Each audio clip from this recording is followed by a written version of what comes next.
Hello again, David Tanner here, also known as Mr. Ageless. Beautiful day out on my hike. I just took the time to give you a little message about this video. Earlier this year in January, I had my 86th birthday. Amazing how time flies. Yeah, well, we'll never beat old Father Time, but you know, it's now been proven we can slow the aging process. So my life has all been about not only living longer, but living healthy longer, so that our lifespan equals our health span. So this video, autobiographical, will show you my life, my times, my family, my friends, and my adventures on how I believed I have lived life agelessly. So arriving at the age of 86, I'm in excellent health. I believe I've slowed the aging process. I call it ageless. Wait just a minute. Why? Why this Mr. Ageless stuff? Where did that come from? Well, this video is autobiographical, briefly covering 9 decades, and it will explain the evolution of age-less, and my mission to inform people about the real possibility of slowing the aging process so that your health span will equal your lifespan. That's right, be healthy until you die. What a concept. I apologize up front because you may find this video too much of my trip down memory lane. However, I believe it is important to show the evolution of a life lived agelessly. And anyway, my family will find it interesting. I'll share 9 decades of my chronological aging and the outward changes it has on my body. Then I'll explain what is going on inside the body-mind, and why I claim the title Mr. Ageless. Out with the old, in with the new. I was born in January at the beginning of 1936, and I like to joke that I was an immediate disappointment to my mother because I came a day late and was not the New Year's baby. The year 1936 was towards the end of the longest, deepest, and most widespread depression of the 20th century. This is our little house at 2858 Kiesel Avenue, Ogden, Utah. In my early years in this home, we had no central heating, only a coal stove in the kitchen for cooking, baking, and heating water, a coal stove in the dining room for some heat in the rest of the house, and no refrigerator, just an icebox on the back porch. Though small, for a family with 7 children, it was big in love and enjoyment, with a mom and dad who made you feel special. The cost of everything was much different then, with gas 10 cents a gallon, a pound of hamburger 12 cents, average rent for an apartment was $24 a month, and a new car was only $760. The average yearly wage was under $2,000 a year. I was the 4th boy and the first blonde. They tell me I talked baby talk and was called Mr. Hamburger because that's how I asked for the 5-cent hamburgers from Bob's Barbecue up around the corner. There were only 2 years between me and my younger brother Stephen, and we were often photographed together. It was a common thing in those days for a photographer, his little pony, and some cowboy gear to knock on the doors in the neighborhood to drum up business. I was 5 when World War II began, and 9 when it ended in August 1945, after the atomic bombs on the Japanese cities of Hiroshima and Nagasaki. I think the teen years are tough for guys, awkward and unsure of themselves, and it was especially so for me. After knocking out my right front tooth while in the 7th grade, I smiled with my mouth closed from then through high school because of the replacement, a shiny gold tooth combined with braces. That didn't do much for my self-image, but I survived. One of my first jobs, which I would continue even part-time through college, was working in my father's store, Tanner Clothing Company. At first, I combined selling behind the counter with nights cleaning and manning the electric floor polisher.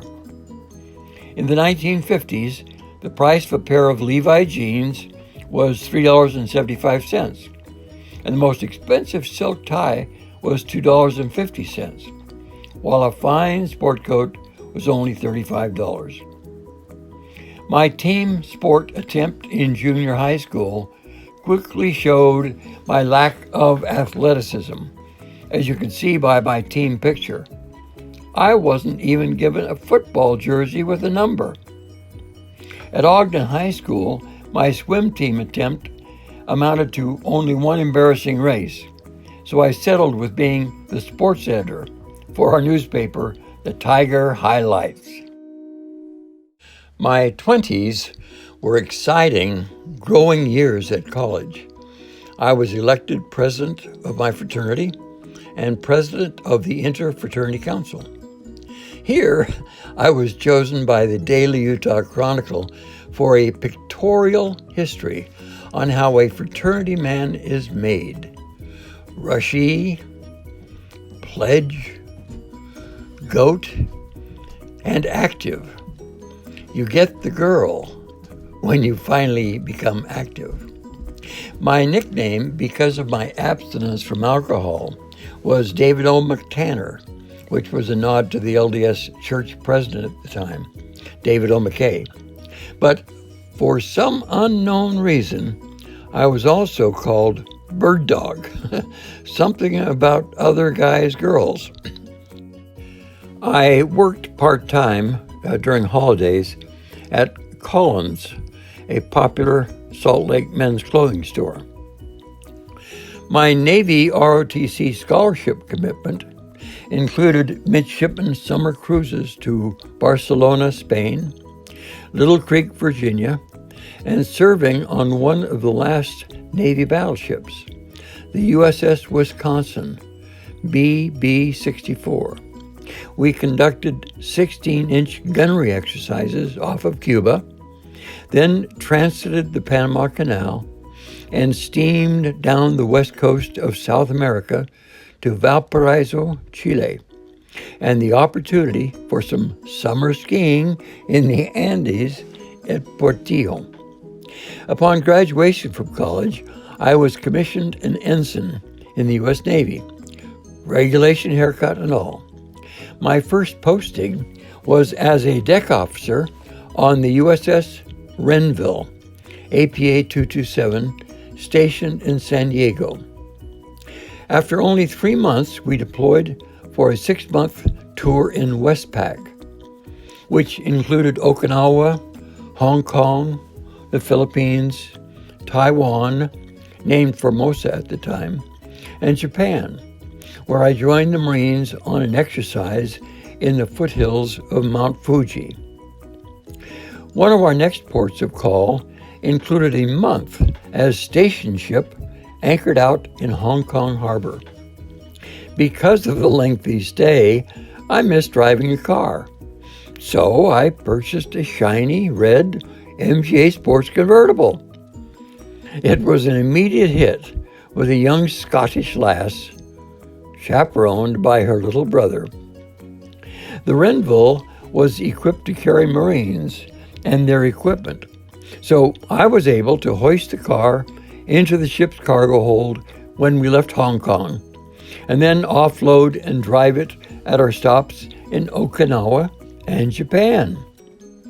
I know this was pushing the regulations, but the captain loaded a complete Chinese junk, as in boat, on board to take back to San Diego. So I got my car transported back as well. My privileged perspective disappeared when I signed up for UDT, known in 1962, prior to the Navy SEALs, as Underwater Demolition Team, and it's Hell Week, described by the Reader's Digest as, quote, the toughest week of the toughest military training on earth in a school designed to make men quit, unquote. Here we are in San Diego Bay, happily having fun in the mud. Do you recognize me? It was here that I had my first epiphany, the importance and power of how the mind controls the body. That was my first step towards an age-less lifestyle. As I leave my 20s, I believe this is the last picture ever taken, including the whole family, mom, dad, and the 7 brothers and sisters. I was still in my 20s and at college at the time. Time waits for no man. And turning 30 is one of those things that everyone has an opinion about. For me, this was a decade of massive change and upheaval, beginning with marriage and children. First came Jeff, cute kid, and almost 3 years later came lovely Meredith. She was born in Vancouver, Canada. Sorry, I have no surviving pictures of my pretty wife Heather because there was not the omnipresent smartphone and pictures at that time, and I lost any that I did have with the many moves over the last 50 years. Divorce and a second marriage to Margie, which then led to a modeling journey that took us to New York, London, and Paris. Margie and I shared this photo that appeared in L'Officiel, a French fashion magazine. My best job in Paris was this billboard ad for Cadbury biscuits. It appeared all around Paris, and these pictures were captured by my good photographer friend, Albert. And then back to Salt Lake City and the eventual second divorce. Wow, what a roller coaster ride this was. After all that, I continued model work in Salt Lake for the next couple of years. Here's an ad for world-famous Stein Erikson Lodge. This picture, just for fun, by a crazy French photographer friend of mine.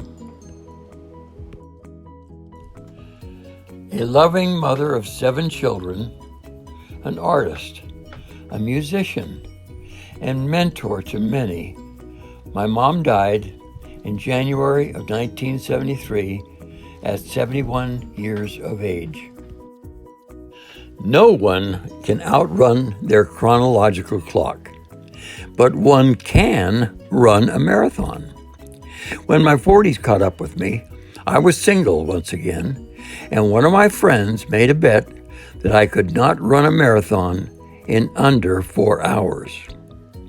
I won that bet at the Deseret News Marathon, and then went on to run more than 25 this decade, including Honolulu, New York, San Francisco, London, Paris, and eventually the granddaddy of them all, the Boston Marathon. I enjoyed running so much that I decided to do a run around the world. But my way, not the hard way. I decided to fly first class and run in over 13 countries in 45 days. I began my odyssey flying from Salt Lake City to New York and then Boston, running in both cities. Then a flight across the Atlantic to England with runs in Yorkshire, Stonehenge, and many other parts of England and Ireland. After a short flight across the Channel to Paris, a run up Montmartre to Sacré-Cœur, and then Rome, the Roman Forum, Palatine Hill, and standing on a foot, a remnant of the statue of the Emperor Constantine. Next country, Greece, the Acropolis of Athens, then the Greek island of Spetses. I must admit that one of the most awesome runs of the whole trip was running in the desert around the pyramids of Giza. And of course, you must get up on a camel. From Cairo, I flew on to Dubai and then Sri Lanka with my Stetson cowboy hat and my driver, Lal Fernando, running with the elephants and the hills of Kandy. Still flying east, next was Singapore, and then Bangkok, Thailand, with its colorful temples. I looked forward to my return to Hong Kong after my extended visit with the Navy 20 years earlier. The beautiful harbor had fewer junks on the water and more skyscrapers on the waterfront, but it was still a spectacular sight. This time I ran a complete circle of Macau, down the steps of the cathedral ruins, then past the border, at that time, of Communist China and its flag. The name had changed since I was there last, but Formosa was now Taiwan, and its capital city was still Taipei. On the evening of my 40th day, my destination was Honolulu, Hawaii. As a first-class passenger, I slept in a full bed with sheets in the upper cabin of the Singapore Airline 747. Honolulu and Waikiki Beach, with Diamond Head in the background, is such a special place, a great place to run. Then I flew over to Maui, a neighbor island, because my friend Tony, a top professional tennis player, was competing. While there, besides some great tennis matches, I met some interesting people. John McEnroe, his beautiful wife, at the time, Academy Award winner Tatum O'Neal, as well as Tony Danza. Yes, then the 45-day bucket list experience ended with a flight back to where it all began, Salt Lake City, Utah, 1980. In 1978, the Ironman Triathlon was conceived by combining Hawaii's three biggest endurance races: the Waikiki Roughwater Swim, 2.4 miles, the Around Oahu Bicycle Race, 112 miles, and the Honolulu Marathon, 26.2 miles, combined into a one-day event. It became the Hawaiian Ironman, with 15 stalwart men joined in this great experiment. Up for a new challenge, I applied for the fourth annual race to be held for the first time in Kona, Hawaii, in February 1981. It was now named the Nautilus International Triathlon. I had only 2 months, December and January, of winter training in Utah to prepare. Still, I finished the race, but felt incomplete about my performance. It was only later that I learned that one of the original 15 participants in the event in 1978 was a Lieutenant Commander Dan Hendrickson, a teammate of mine from UDT training days. The original obstacle course is still there. Here, Dan and I are meeting in Coronado, California, reminiscing the past for the first time since being UDT teammates in 1961, 57 years earlier. But I digress. Sorry for the chronological interruption. Just curious about the synchronicity of our connection. The Ironman became famous the next year at the February '82 race as Julie Moss literally crawled her way to the finish line, only to be overtaken for first place by my friend Kathleen McCartney, with the world watching on television. This was a special moment and another powerful example, like my experience in UDT Hell Week, of the mind willing the body to move after the body had reached its limits. My own performance that year was only slightly improved, so I came back later in October that same year for my third attempt with much more focus, better training, and placed second in my age group at the newly named Bud Light Ironman Triathlon World Championship. That race was my best performance and finish time ever, but I came back for races in 83 and 84. Here I am with the all-time great Ironman champion, Dave Scott. For the next several years, I continued to compete successfully in many shorter triathlon races in Hawaii, Utah, and Long Island, New York. 1984 was also the year of my 30th Ogden High School reunion. After more than 30 years of health challenges, my sister Marge passed away in August 1981 at just 60 years of age. In June 1982, a year after his first stroke, and a week short of his 87th birthday, Dad died and joined his lifetime sweetheart, Dorothy, in a far better place.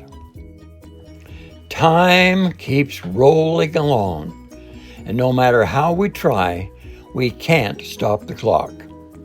In simple math terms, 50 is halfway to 100, but in human life terms, it is a significant milestone. It was after turning 50 that I competed in my last Ironman triathlon in Kona, and my time was an hour faster than my first one at the age of 45. But my 50s was a time to take care of business, and an opportunity came along that was quite exciting, even though it seemed strange at the time. Women's fingernails. The company was LeMay, with its ultimate natural nail system. What began as a simple demonstration on a woman's fingernails became, in a very short time, a business with 60,000 independent consultants and a $2 million a month business in the USA and Canada. It was a time of big business and big hair. I still ran for exercise and fitness, and it was one of those mornings running around a mountain lake that I came up with the story of the littlest star. I felt it could be a motivational parable for my organization. Meantime, LeMay turned out not to be ultimately natural, and in fact caused damage to a growing number of women's fingernails, and the surf green and purple balloons burst. I put my full attention on my book, The Littlest Star. My daughter Meredith became my PR person, and we did book signings in many of the major bookstores in Salt Lake City. A licensing agreement with an animation studio ended with some preliminary artwork for a TV version of the book, but it also ended in disagreement, and my 50s ended in disappointment. Tick-tock, tick-tock. Forget about turning back the clock. Never gonna happen. However, in my 60s, I kept moving, kept exercising, stayed positive, proactive thinking, and believed in healthy aging. In the fall of 2000, my friend Ted invited me to join him in Phuket, Thailand, to train for the Laguna Phuket Triathlon. We trained hard for a couple of months. I lost 40 pounds and finished the race with a second place age group finish. In December, as I was competing in Thailand, George Bush was announced the winner of his election. I returned to San Francisco, where significant family changes would occur in the next few years. My daughter Meredith and Rishi were married in a splendid Indian wedding. A few years later, baby Mila arrived with her special beauty. And we were all enriched by this expanded family. Near the end of my 60s, we had our 50th Ogden High School reunion. I enjoyed seeing many old friends. It also happened to be my sister Dorothy's 45th year reunion from high school, which she was able to travel home to attend. Brother Jim passed away in May of 2002 at the age of 76. By now, time's clocks had been spinning and the years stacking up, all adding up to my 70s. A surprising time, actually, of new beginnings. Almost by accident, I began to experiment creating art with collages. Here are some of my first attempts. Over time, they grew bigger and I think better. And I even sold some. In 2011, at the age of 75, I competed in what would turn out to be my last triathlon competition. It was in the beautiful setting of Pacific Grove near the Monterey Bay Aquarium with an amazing ocean backdrop. The Olympic distance consisted of a 0.9-mile swim, a bike course of 24 plus miles, and finished with a 6.2-mile run. At 75, it seemed almost as hard as an Ironman. However, I finished and placed first in my age group. Of course, the surest way to win first place is to be the only triathlete in my age group. In 2009, I traveled back to London, one of my favorite cities, filled with so much history.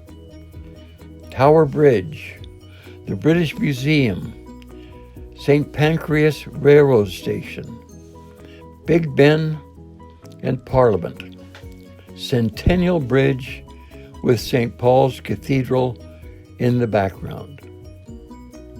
In this decade, I looked forward to my 60th high school reunion, but I was saddened by how few were still with us and in good health. Susie, my Kiesel Street neighbor and childhood friend, still looked great at 68. Sadly, far away on the East Coast, my sister Dorothy passed away in August of 2013, and we had a family memorial service for her. She was 72 years old. Most importantly, this was a decade of family trips like Hawaii, family visiting from India. It was special to see Mila and Kavita growing and developing their individual personalities. The girls loved dogs. They especially loved Ruby, and they loved the dogs that Grandpa would dog sit. Mila and Kavita, Grandpa's pride and joy. Father Time has his own rules, and the sand inexorably flows through his hourglass. The chronological clock keeps ticking, and my 80s have arrived. That's quite a milestone, and I ask myself, do you want to age more, or do you want to age less? Silly question? I believe that our mindset gives us a choice we can still make despite the chronological realities. Life is movement. Movement is life. And I lived my belief.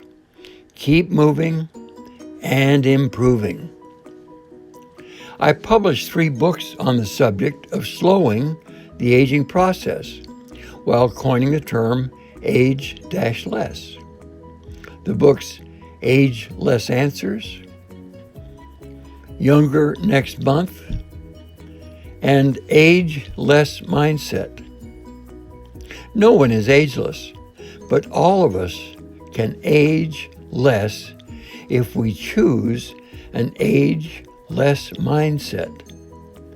I celebrated my 80th birthday with a party, family, friends, and a special surprise from Craig and Eva, my friends who flew in from Austin, Texas to join us. The birthday kept coming. 84th, 85th, and my latest, 86th. Happy birthday to you. Happy birthday, dear Grandpa. Happy birthday to you. Only 2 years old. Nice. Oh, hooray! Awesome. For the first time in my life, with my buddy Doug, I climbed the Uintas in Utah. The trail led up to a mountain lake at 9,600 foot elevation. Not a lot of oxygen there. At least once a year, I would travel back to Utah to visit my older brother Nate and my younger brother Steve. I was also able to see brother John in the rest home. He would pass away later that year at 87 years of age. Once again, in 2017, the lure of London and England had me flying back. But this time, I had the additional joy of reuniting, after more than 40 years, with my Paris photographer friend, Albert, and his beautiful wife, Marie, in Cartagena, Spain.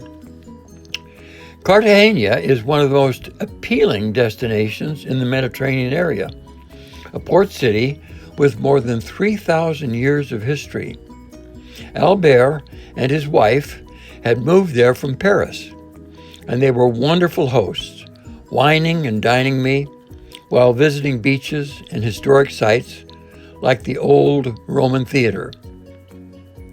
Back in England, my niece Holly and I drove north from London, visiting Blenheim Castle, Shakespeare's home in Stratford-on-Avon, Windermere, and the Lake District. I still dabble in my art and experimented with some new directions. This picture of a lovely, scantily clad woman has a place in a woman's boudoir, but for my purpose, it will serve as the background for a new collage. I like the background of the woman's picture with its blues and grays, and so I begin to search for colors and pictures that will complement and become my palette. At this point, I have no idea what the final collage will be. I'm looking for pictures that will give me a theme or a starting point, something that will trigger my creative instinct. I cut out any pictures that particularly catch my eye. Nothing has to make sense at this point, just interesting. Eggs, candles, faces, colors, anything that might be a starting point to begin the process of making connection. I'm still trying to figure it out. Dynamic faces? What finally clicked and set the tone for the collage was when I found the picture night. Then I began looking for pictures that were strange and possibly things of nightmares. There is beauty in certain dark images, and so night vision came into being. Other artists' images are my palette, and I create a new original work by searching and making connections. I never know where the process will end up. I hope you enjoyed this.